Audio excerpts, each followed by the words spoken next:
Is your time now as we head outside and take this live look over Southfield, which you can barely see this morning. Visibility is down and the rain snow mix is also coming down. So let's get right to 7 First Alert meteorologist Hallie Vogel. Hallie, before this happened, earlier in the morning, I already said if people were planning on wearing a jacket, they needed to swap it for a coat. I know. I was leaving this morning and yeah, my husband's like, "Are you sure you don't want a heavier coat?" I dress in layers, so I have about 4 layers on before I put the coat on.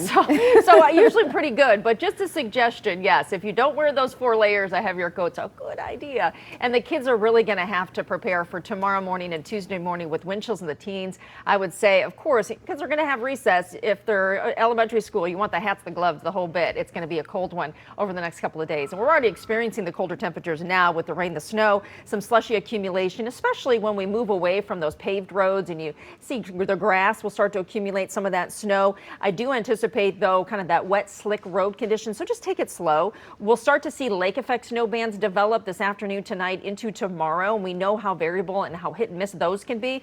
We'll talk about it more in detail, but the center of low pressure is just off to our south at this point. We're spinning on the northern side of it where the colder air is, and we're seeing that snow. Seeing more areas seeing snow than rain at this point as the colder temperatures just start to take over this time in the morning. So we'll continue to see that over the next several hours with just the system. And then once this lifts away during the early afternoon, then we'll focus our attention on that north wind and some lake effect. But visibility really down about a mile for most locations from the Ohio border all the way up toward Pontiac and Mount Clemens, even 2-mile visibility up toward Lapeer. So we talk about our snow and rain chances continuing right through the day. It's not going to be continuous, but we are going to see it as we go through the day to day, especially this afternoon. We'll start to see a little bit of dry time in between, but it's going to be a messy travel day overall. So north winds about 10 to 20 miles per hour. You factor in gusts upwards of 25 or 30, and you're going to get those wind chills in the 20s as we go through the afternoon hours. It is currently 33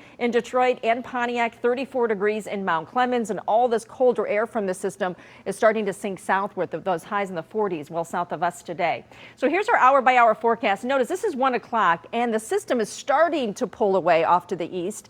Taking its place, north winds kind of driving off of Lake Huron. We can begin to see these lake effect bands developing and see some of those. Now, if you're west of that in, say, Livingston County at the time, you're like, hey, it's not so bad. And then you start to drive off to the east, you run into one of these lake effect bands and your visibility drops really quickly. We know that happens with lake effect. That will continue. And I do anticipate even tonight to see some of these lake effect bands, especially Port Huron, all the way down to downtown and the downriver areas. And then tomorrow is better. So we're going to see some sunshine at times, but still dealing with some lake effect off of the lakes, whether it's Lake Michigan, you're traveling to the west side of the state, or staying here off of Lake Huron. But it's fewer and far between as we go through the day tomorrow, just not completely gone.